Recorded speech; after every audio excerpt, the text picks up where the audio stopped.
I'm going to go ahead and introduce our incredible next speaker. I have just really treasured getting to know Ben Cort. I first saw Ben's TEDx video and his TED Talk. Believe last count was like 2.7 million views or something like that, Ben. So not keeping up with it. yeah, I saw that and I went, wow, I really need to get to know this man. And we are now, I'm so excited that Ben has joined Johnny's Ambassadors Advisory Council. He's been a mentor to me and has been so helpful in just understanding actually drugs from feet on the street. I've sent Ben a lot of photos from Johnny's Snapchat. Basically to say, what is this? So Ben is so knowledgeable and has so much experience. I'm going to read his formal introduction to you. From nonprofits to hospitals to private programs, Ben has been a leader inside of many forms of addiction treatment and prevention. From 2017 to 2020, he was a consultant to various treatment programs, state governments, professional and collegiate athletics and labor, and he's now the CEO of The Foundry, which is in Steamboat Springs. It's an inpatient treatment program for men in the mountains of Colorado. He's a junior fellow at the University of Florida inside their Drug Policy Institute, a board member for NALGAB, National Association of Lesbian, Gay, Bisexual, Transgender Treatment Providers and their allies, a board member at SAM, whom we talked with Kevin Sabat earlier, Smart Approaches to Marijuana, and is a faculty at numerous institutes. His book, Weed Inc., was published in 2017 by Simon & Schuster, which is excellent. And his TED Talk, Surprising Truths About Legalizing Cannabis, as I mentioned, has been viewed, I think it's at 2.7 million times the last time I saw it. So Ben, we are honored to have you with us here today, continuing to support us. Thank you for being one of Johnny's ambassadors. I'm proud to be, Laura, and thanks for everything that you do. This is a interesting and somewhat ominous day for those of us who work in this world, and it's every year I say to myself, I'm just gonna like stay at home. I'm not gonna drive on 420 because I don't want to be on the roads, and I'm gonna stay at home and do nothing. And probably get too mopey, and I probably would have done that this year if you didn't put this together. It's important, and it's really it's crucial that we take some of this stuff back, that we don't just kind of sit idly by and see not just this day, but July 10th is the next big one, the DAB day, because 710 is oil upside down. It's important that we keep on pushing back on all of these ridiculous and false narratives that commercializing the sale of THC is going to fix everything from the radical and disgusting social injustice and racism that exists inside of this country, to all of the budget shortfalls that we experience because our leaders just can't keep their houses in order, that it's going to stop an opiate crisis that isn't just an opiate crisis, it's a mental health, and it's an addiction crisis. We think that this is going to do all fulfill all of these promises that have been made, and it hasn't fulfilled a single one of them. The only thing that commercializing THC has fulfilled has been the things like my dear friend Kevin has been saying is from the beginning will happen. The only thing that's happened is it is enriching a very small group of people at the costs of our children.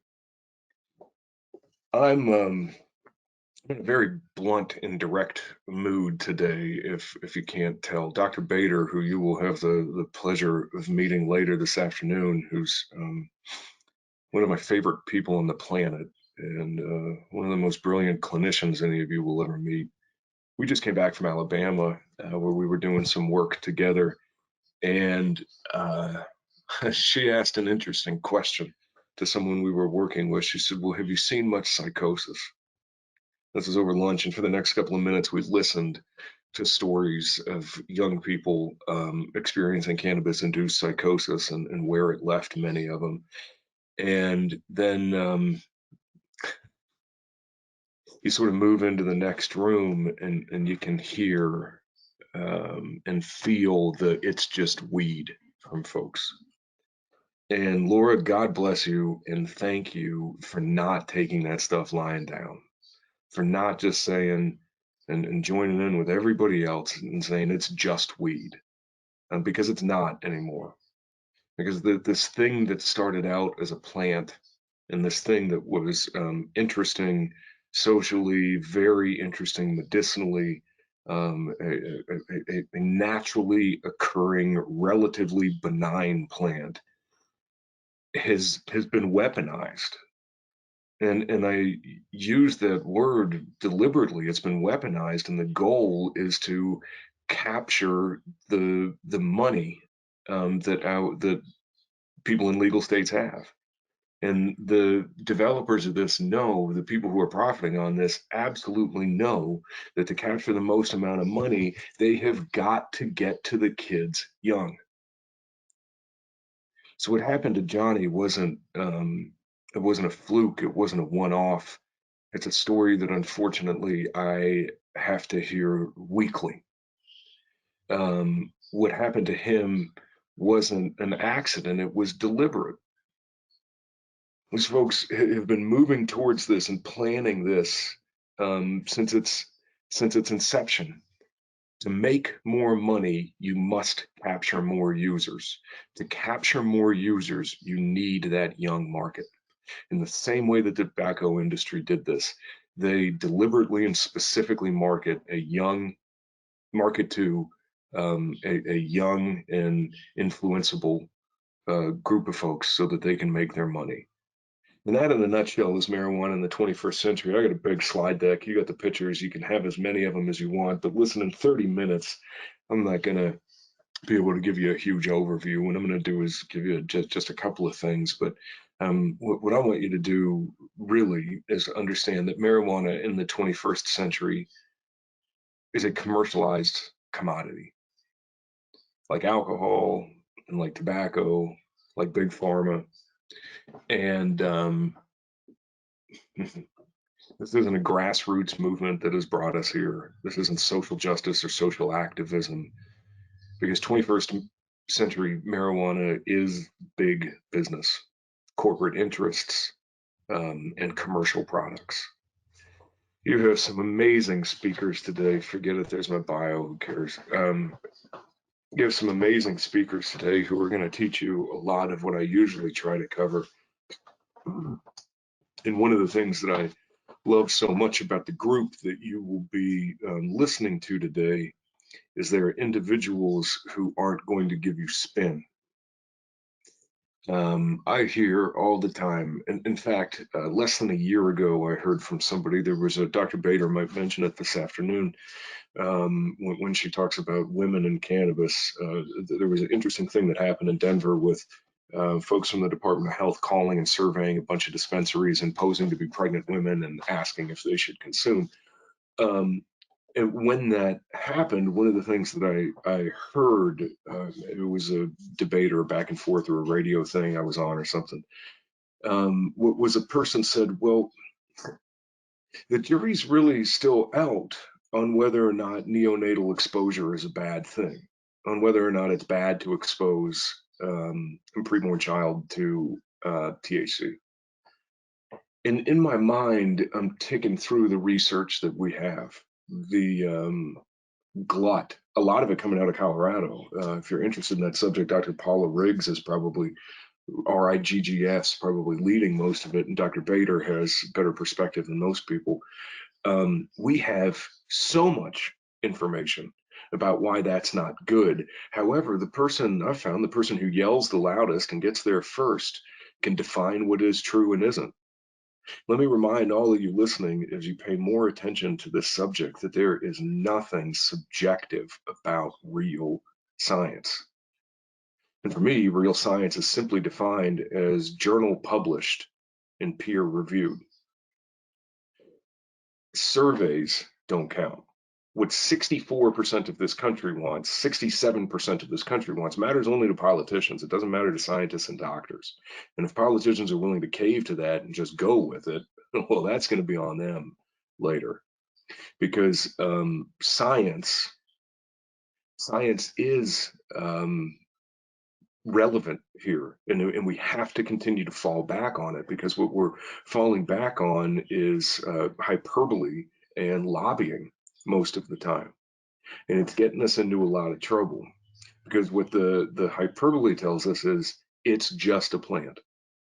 What the science tells us is it has evolved rapidly into a dangerous drug, that the thing that was once a plant no longer is simply just a plant. And people who keep saying that, talking about natural and from the earth, and they're talking about something that does not exist inside of a commercial market, something that hasn't existed in quite some time inside of commercial markets, because we are talking about the new school cannabis, not what you smoked in the 70s. Listen, if you've ever seen me or heard me present before, you know that I kind of have to always start here. So I'm going to go quickly over this, but you have to understand this, that we are not talking about cannabis. We're talking about a commercialized market for THC. And I know most of the people who you'll hear from today, as well as my dear friend Laura, we differentiate. We rarely say legalized marijuana. We talk about commercialized THC. If you are on this and at this point don't yet know what THC is, I'd be a little surprised, but I'll give you the overview. It's the part of the plant that gets you high. If you got no THC, you have hemp, period. THC is the psychoactive component inside of cannabis. The more THC you got, this is a little oversimplified, but the more THC you got, the higher you get. The market that we have created here in Colorado, and every legal state has followed, has been that of commercializing THC. Again, if you've ever seen me talk or heard anything, you know that I have to start here, because this is as relevant to data as we've got on this issue. And it shows us this, the red line is THC. I'm not going to cite and get into all that. It's absolutely perfect data from University of Mississippi. Beginning in 1960, you see what actually occurs inside of cannabis, what is natural inside of the cannabis plant, the thing that God gave us, the thing that was one of the essential herbs inside of traditional Chinese medicine, the thing that humankind has interacted with forever. What naturally occurs inside of cannabis is less than 0.5% THC. And as we do what we do in this country, which is, hey, if one is good, two is better, we supersize our Big Macs around here. We want to get higher. So this is an example of really good gardening. This is cloning and selective breeding and hydroponics and inverted hydroponics, and et cetera, because over the 50 years that we see this, you can see very clearly that the percentage of cannabis inside of, or I'm sorry, the percentage of THC inside of cannabis from around the country has risen from less than 0.5% to almost 12%. So over 50 years, increments of 2.5. Add Colorado in. The blue is Colorado, and that ends in 2015 when our state stopped testing. If you haven't read Kevin's book yet, get it. I was fortunate enough to get a copy before it went out, and I read it in 3 sittings. Couldn't put it down. And one of the things you'll learn is why those data stopped showing up in 2015 and why we don't have any more. The state is now giving us some data, but it hasn't been independently verified. If it turns out to be true what the state is telling us, if we looked at that blue line as of 2020, it would be about 63%. The green line was the plant. What's happened since commercialization, since we've let the industry in, has been that the plant has turned into a drug. And the reasons why are so simple. Before I give you give you some stuff to think about and look at, listen, I'm going to talk about vaping for a moment. If you have any questions about vaping, go back to Jo. She knows way more than I do. you get questions about the mental health aspects and the gender sides of this. There's people who can tell you way more than I can. I just want to tell you what's going on the street. But before I tell you that, you got to understand the why. And the why is that according to last year's data, 75%, over 75% of the THC in the state was purchased by under 7% of the consumers. Less than 7% of the consumers purchased 3/4 of the THC in this state. You know who those people are? Those are the chronic users. Those are the people who, like myself, once we pick it up, we can't put it back down. I've been sober for over 2 decades now, and I still know what would happen if I picked something mood altering up. We got a switch broken. Once it flips, it doesn't go back the other way. And we are the target market, because you're not going to make your money. These guys aren't going to make their billions of dollars and billions. Legal marijuana made more money in this country last year than the NFL did. They're not going to make their billions of dollars on the casual user, on the person who's coming into Colorado for a quick ski trip and stops by and buys a pack of gummy bears on their way up to the mountains. That does not feed this industry. What feeds this industry simply is the problem and chronic user. And that problem and chronic user are the people who I interact with daily inside of the treatment world. You'll hear some other people in my space who do the same thing. They're the people whose lives have become unmanageable, unproductive, unrewarding, oftentimes unlivable because of their substance use disorder. And for many of them, the core of it is an addiction to THC. Those are the best users if you're in the business. And if you want to get that person, man, if you want to create that best user, you have to get to them young. It's the same thing that the cigarette companies taught us when we saw all of the paperwork after they got they settled those lawsuits, that it is absolutely crucial for them to capture young users so that they can turn them into problemed and consistent users. They've also got to get you using hard stuff. So let me show you, if you're not familiar, a little bit about what the hard stuff is. So if you don't know concentrates, you're about to. And first, I think it's very, very important to preface this by telling you that this is not fringe use. That by weight, about 30% of everything that we're selling in the state are concentrates. By value, it's over half. Concentrates make up the majority of the commercial market in Colorado. It's not about the plant anymore. This is an example of a distillate, THCA. Go into a dispensary. Look at this stuff. Ask them to pull it out. I'll let you handle it half of the time. This is not weed.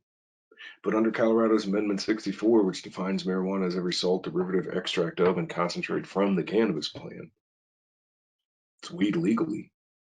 So this is what people are consuming and then telling you that it's weed. Again, watch out for 710's the new 420. This is what it looks like in an uncooled form. Can you imagine the amount of scientific acumen that it takes to go from a green organic material to this? And we've gotten here in, what, 6 years? It's because the people who are bringing us up to 99.9% THC know damn well what they're doing. They're creating something that's got addictive potential, much, much higher rates of addiction than the plant would be. And the reason why they love those much, much higher rates of addiction is because it pays them. The same way big tobacco's done this, the same reason that Purdue Pharma spent as much time and energy and money as they did trying to convince everybody that we should all be on some form of opiate.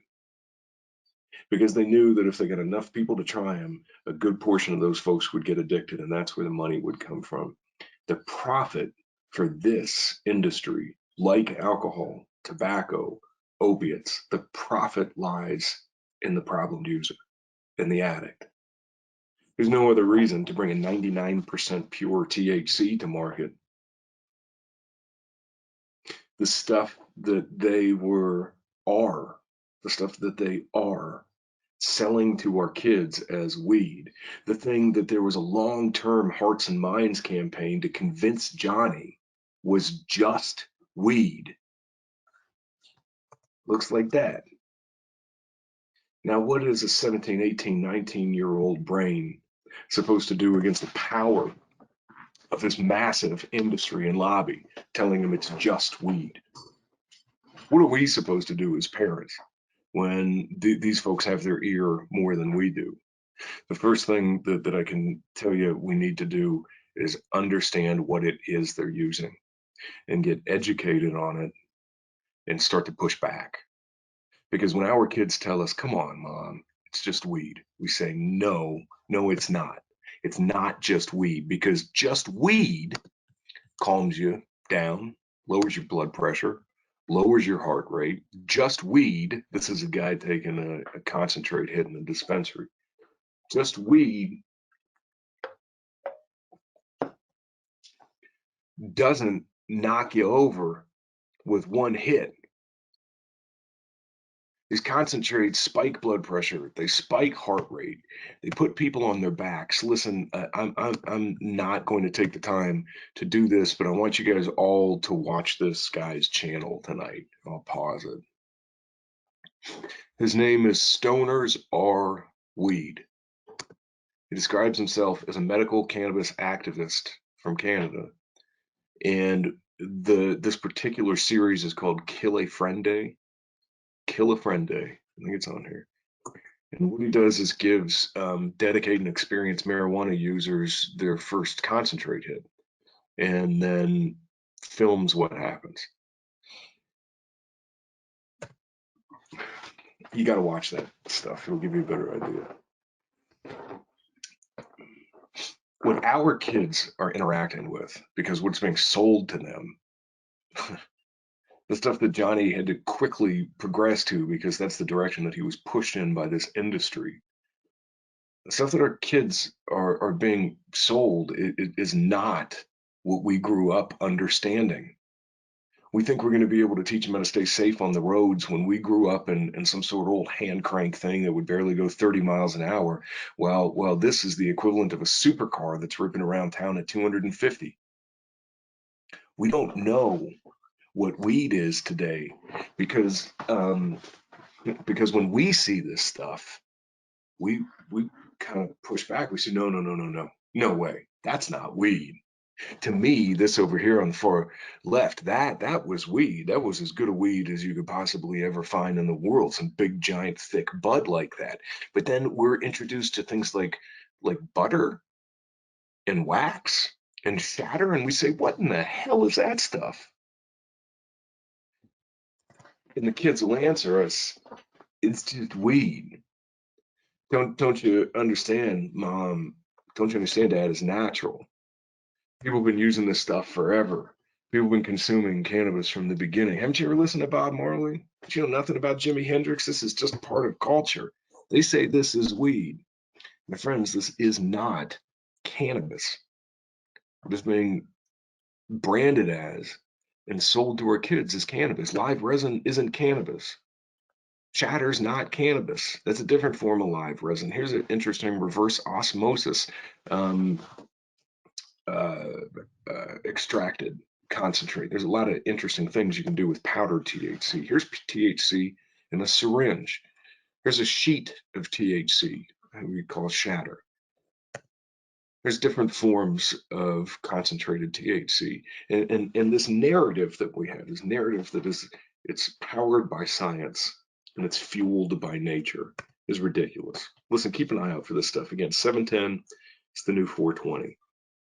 Don't think anymore. Don't just be focused on 420. In fact, Laura, let's do something on 710. Oh, you do a walk. We should all do the walk with Laura. Well, And we again, have my book coming out on 710, The Dangerous Truth About Today's Marijuana. Johnny Stack's Life and Death Story is published on 710. So we have that, and we'll have another big series like this. We'd love to invite you. And the walk, Stop Dabbing Walk. Yes, that is September 19th. It will be all over the world. So hope everybody will be able to join us wherever they are. StopDabbingWalk.com. They can register now. Thanks for the shout out. Here you go. Listen, this is Laura is a woman who knows about concentrates and dabbing, and she had to learn about them the hard way. It is my hope and my prayer that none of you have to learn about them in a similar way. That the work that's going on, not just through this program, but the awareness that I hope that you now take to and bring to others in your community will stop this needless nonsense from continuing to happen, from kids being sold THC in rock form and being told that it's cannabis, that it's a plant, that it is not. Concentrates are to cannabis what crack is to coca. And we're letting them get away with this right in front of our eyes. The majority of the market looks like what I just showed you. It's used interchangeably for kids. They call that weed. They believe in their hearts that it is weed because it's all they've ever been taught. I'll be again, if any of you know me, you know that I actually pride myself on being pretty darn moderate and thoughtful on this issue. Don't really care too much what adults are doing in the privacy of their home, so long as they're not making trouble for other people. But I'll tell you, and I'll just say this again as loud and as directly as I possibly can, these things have no place inside of people's bodies, which means they should not have any place in a commercialized, regulated market. But the idea of a regulated market is just a pipe dream. The fox is guarding the hen house on this one. You can't get anything done because the lobbyists are the ones who are making the laws. That's it on dabbing. Stop dabbing. Vaporizers, Joe can tell you that. I'm going to leave you with this one thing. I have 5 minutes left before we go to the questions. And all I want to show you here is that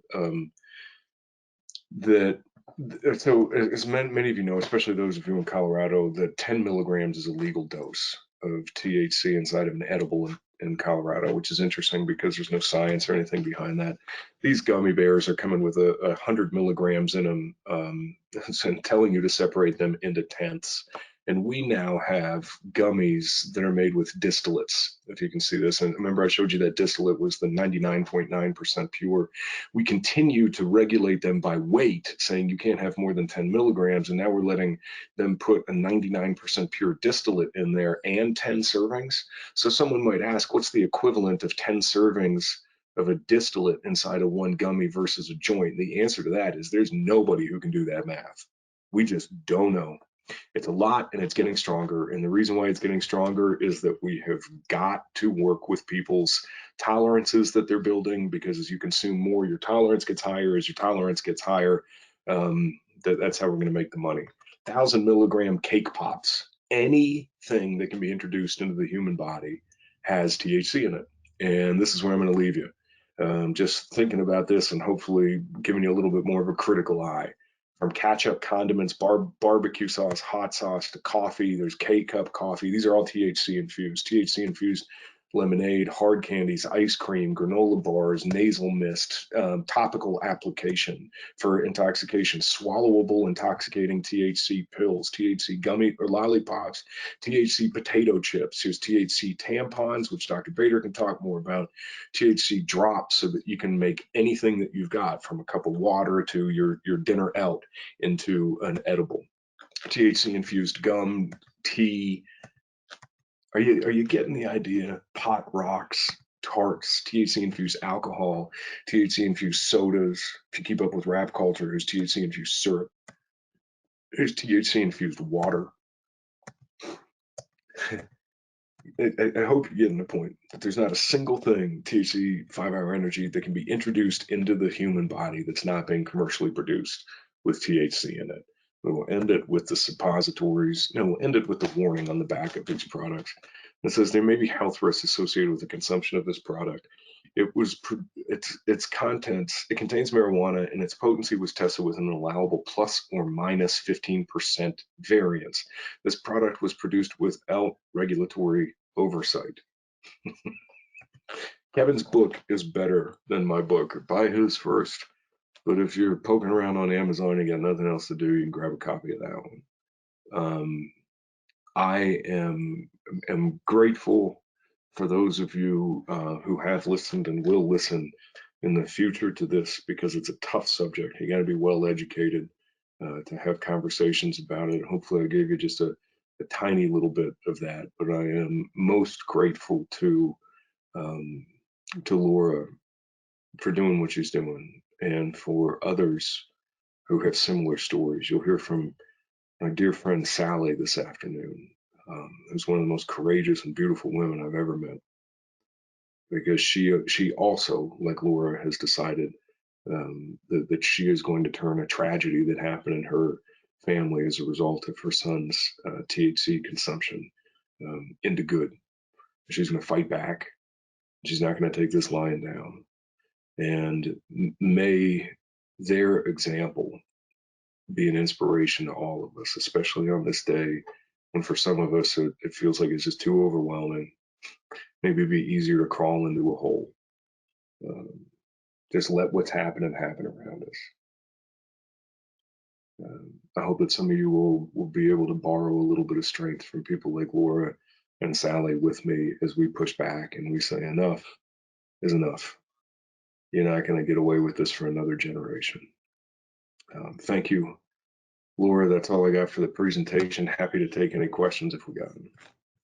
You do have some questions, and I want to just acknowledge that, you know, your example and so many others that we have here, it does give us strength. You know, we as a group must not be silent. You know, Pandora's box has been opened, and we need to shout loudly to be heard, and we will not be silenced, and we will continue for, well, as long as I live, to share this. Someone said, I am really scared now. Ben, it's just shocking what you've shared. And I think that the magnitude of what you're sharing is shocking, because many of us really don't understand it. Would you be able to stop sharing your screen so that we can see you? That's all right. I can just make myself the presenter here. There we go. Oh, great. That was easier than having you fool around with the controls. Amen, Ben. God bless your work. We'll keep speaking up and stop sacrificing our kids on the cannabis altar. Enough of it's just weed. Ben, always appreciate your candor. 7% of chronic users use 75% of the marijuana. Wow. Yep. So comment here, Bill Lynch. Hi, Bill. Says, Hey, Bill. just like 10% of the chronic alcohol use disorder patients use approximately 80% of the alcohol. He asks, how do we get the industry to stop trolling the 95%, the 93% to find the 7%? How do we stop that? What are your thoughts on that? And he says, all the best to you and your family, especially my buddy Hunter. Is Bill speaking today? He's not. We have. You have to put. He's coming on at a standalone session. You have to put a link up to some stuff he's done for those of you who are way smarter than I am, which I'm assuming is a lot out there. Bill's brilliant, and Bill understands what's going on inside of the body with this, as well as just about anybody I've met. Thank you for your work, Bill. So the answer to that, I think, is simply okay. So of course it's going to be way more complex than this, man. But the easiest thing that I would tell you is that we have to continue to educate and make sure that people understand what is actually being consumed and the why. So one of the things that I find is that when people shift from thinking that it's just this plant to recognizing and seeing what's actually being sold inside of the dispensaries, um, then it's a lot easier for me to say, okay, can you see the addiction side of this? Can you see why that's important? So that's one. The other thing is we've got to help people understand that cannabis use disorder is not a joke. That somebody can be dependent on, physically dependent on now. It wasn't like this 10 years ago. The cannabis use disorder is that addiction is a thing. And Yes. when they recognize that that addiction is a thing, then we can say, so you understand how we have to prey on the addict. The biggest thing is, Bill, I think we got to keep shouting.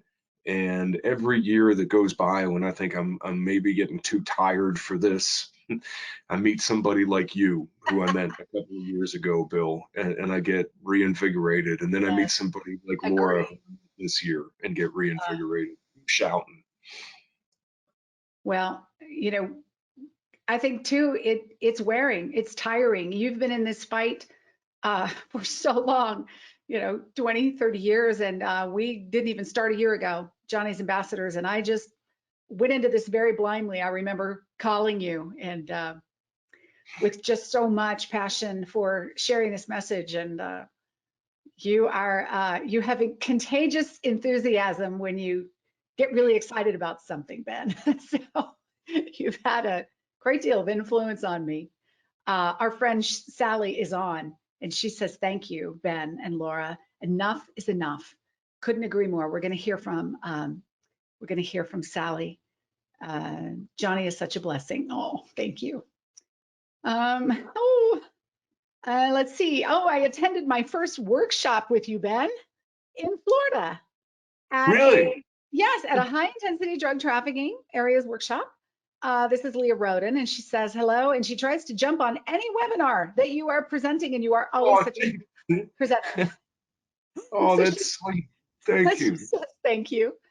Um, you're all heroes, Ben, Sally, Laura, everyone in this fight. Thank you, Aubrey Adams. And let's see. Okay, so if you went over this already, Ben, my apologies. Have you heard anything about the difference between sativa and indica strains? Okay, good. That's a good question. About cannabis, there's a lot of confusion around that. Can you just give us a smidge on that, Ben? Very, very simply, you probably do better on Wikipedia, but very simply, yes, they're kind of so sativa is what all of it came from forever ago, Asia and Africa. Right. Indica is a bit of a hybrid that we created to be able to withstand colder weather. So what you will be told by people is that there's a dramatic difference in the high, that the indica is much more mellowing and the sativa is much more uplifting. There is some truth to this, but the Brain versus reality is that body. Yeah. but the THC is binding to the same receptors either way. So that's basically it. Think of it as like I don't know, one's an upper and one's a downer, but they're not. They're all THC. Exactly. And what is, give us kind of the quick and dirty on CBD. What you're seeing out there right now, how much CBD is in the THC product or not? What CBD products are being produced? Are any of the pictures that you're showing? I didn't see a lot in the ingredients listed. And why is that meaningful? Well, we don't know what's being produced with CBD unless you go to your doctor and you get Epidiolex, Sativex, Marinol, Dronabinol. We don't know what's in it because there's no regulatory oversight for it. And not like there's not appropriate regulatory oversight for it. There's like no regulatory oversight for it because FDA is not doing it. So like I read on the back of that package, that candy bar, it's produced without regulatory oversight. So you can say it's anything. and nobody's able to prove differently. For example, Laura, I don't know if I mentioned or not, but I decided to wear a CBD infused sweatshirt to today's presentation. And I No know way. it's CBD infused because the guy who sold it to me charged me 80% more than a regular sweatshirt. You're taking their word. Like the thing that we've had these tests come back. I mean, NPR did something that I thought would shut down the whole CBD deal when they came back and we're talking about the heavy metals and pesticides that we were finding in these things. The only thing you need to produce a CBD product is the word CBD on it. It can be anything. There's not a standard percentage. There is no oversight. If it's not FDA approved or in pre-approval, be very, very skeptical. And I'll tell you that something that's actually CBD or CBD infused should cost you a lot of money, 100 bucks plus a gram. Wow. And it's buyer beware until then, because when a lot of these products are actually tested, they contain very little, if any, CBD. That's right. So, what about, we have just about 5 more minutes. What about this legislation in Colorado that is supposed to allow the delivery of marijuana to homes? I was on a couple hearings about that and was very vocal and voiced my opinion. But what do you think, Ben? It's just another amazing example of the power of this marijuana lobby. And what Kevin has said at the beginning, from the beginning of this, that if you give a mouse a cookie, like this never, ever ends, ever. They will continue to use the exact same arguments for everything they want until they get it all. So delivery is insane. Listen, if you don't have the Weed Maps app, get it. Justin Hartfield, the creator of it, the guy who has described himself as the Philip Morris of cannabis, really, um, the Weed Map app, go to any other state that's got delivery. Start in California. Start anywhere in California, Yes, Southern someone California, just whatever, mentioned California. Yeah. and just look at the numbers when you zoom in. I mean, your town, because all of the delivery things will be marked on it, your town will go from having 5 or 6 storefronts to 75 distributors because you've got the folks running around in cars that are now essentially THC delivery stores. It's crazy. It's ridiculous, but it shows you the power of it. If anybody else tried to get away with this, we'd laugh at it. And the power comes from the money, and the money comes from the addiction. Someone said delivery. Wow, that scares me to death. There are delivery cannabis billboards everywhere in California. In California, Uber is trying to get approved to deliver cannabis. This is legislation we have to stop. Amen, Shari. We are working hard to get, not even let that one come to committee, but it sometimes seems like banging your head on a wall. I call pot delivery psychosis and addiction on wheels. Good. Yeah, good one. That's what it is. To be clear, I would never accept a job doing graphic design for any pro cannabis business. For me, that is ethically and morally wrong. Good on you. We do have delivery in Toronto, Ontario. Oh, we have someone else here in Canada. Nadia says, Ben, thank you. I am Canadian, but living in the US for 30 years, raising my family. I was shocked to learn that recently the cannabis industry in Canada is not allowed to advertise or do any marketing, although it is legal nationwide. What does that look like here? Everything you showed us is 100% marketing driven. It is impossible not to see all the slick ads in papers and magazines and social media. So what can we do to kind of not allow advertising marketing here, Ben?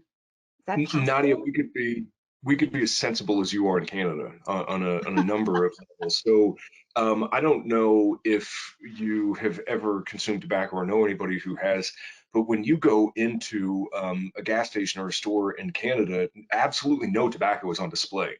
You can't see it. It's behind a curtain, like a steel thing that you got to lift up. And you have to ask for a specific product by name. You can't say, just give me a pack of cigarettes. So I've got some theories about the incentivizing collective healthcare that probably have something to do with it. But the bottom line is your country has been considerably more serious. And even from the beginning, I spoke to him a bunch of times. I just forget who it is, like whoever public health is up there. They have been tracking from the beginning. They started getting baseline data prior to this thing happening.